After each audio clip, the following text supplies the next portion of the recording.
Hello दोस्तों, क्या हाल है आपका। आशा करता हूँ अच्छे होंगे, स्वस्थ होंगे। और कल जो मैं हमने बताया था कि कहीं ना कहीं अब जो रोजगार मेला है वो 26 अप्रैल को होगा और आपकी ज्वाइनिंग 27 को संडे है तो 28 को आपकी ज्वाइनिंग हो जाएगी। लेकिन उससे पहले जितने भी बच्चों के कमेंट्स आए थे उन सब में ज़्यादातर के क्वेश्चन क्या थे कि डेट्स क्या होगी, किसकी होगी डॉक्यूमेंट वेरिफिकेशन, क्योंकि अभी डॉक्यूमेंट वेरिफिकेशन नहीं हुए हैं बहुत से कैंडिडेट्स के, जो सीजीएल के हो, सीएचएसएल में हो, एमटीएस में हो। उसके अलावा एक्सटेंशन क्या लागू हो सकता है और किस डिपार्टमेंट में होगा। तीसरा, क्या ट्रेनिंग पीरियड सब जितनी भी पोस्ट हैं क्या सबका ट्रेनिंग पीरियड होगा।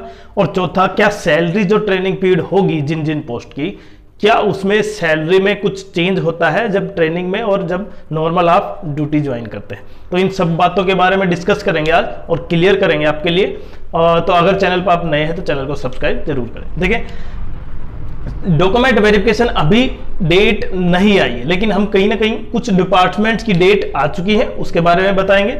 लेकिन सबसे पहले देखते हैं कि एक्सटेंशन, क्योंकि ज्यादातर बच्चे ये कह रहे थे कि सर क्या एक्सटेंशन ले सकते हैं।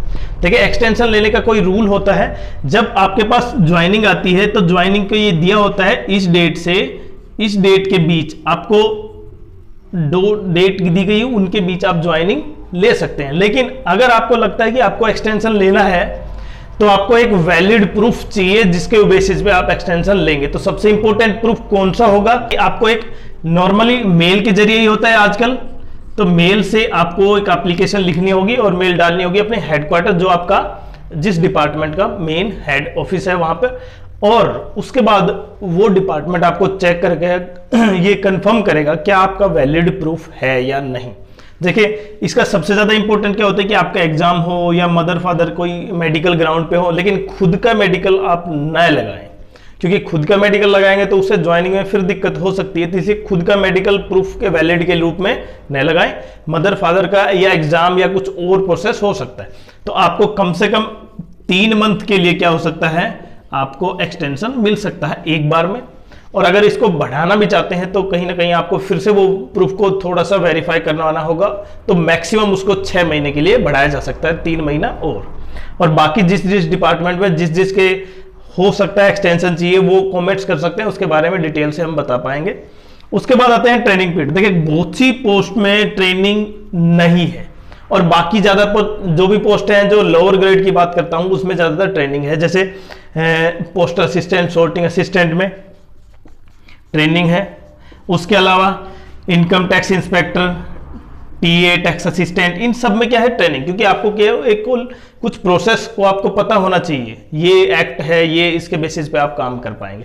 लेकिन जैसे यहाँ पे अगर मैं एएसओ, सीएसएस के बारे में बात करूं तो वहां पे ट्रेनिंग मतलब ट्रेनिंग पीरियड कुछ अलग से एक्स्ट्रा प्रोटोकॉल नहीं होता है। आपको नॉर्मली जो असाइनमेंट दिए जाते हैं उसके बेसिस पे आप काम पूरा समझ पाते हैं, तो उसके लिए पीरियड अलग से नहीं है। दूसरा, क्या ट्रेनिंग पीरियड में सैलरी में कोई डिडक्शन होता है, ऐसा बिल्कुल नहीं है।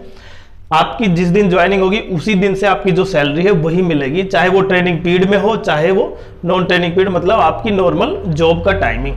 तो इसलिए सैलरी में कोई डिफरेंस नहीं होगा। अब सबसे इंपॉर्टेंट पॉइंट पे आते हैं कि डेट्स क्या हो सकती हैं। देखिए, बहुत से डिपार्टमेंट की अभी सीजीएल, सीएचएसएल, एमटीएस, इन सब की ज्वाइनिंग कहीं ना कहीं रोजगार मेले से होगी और वो आपको पता है 26 अप्रैल को है।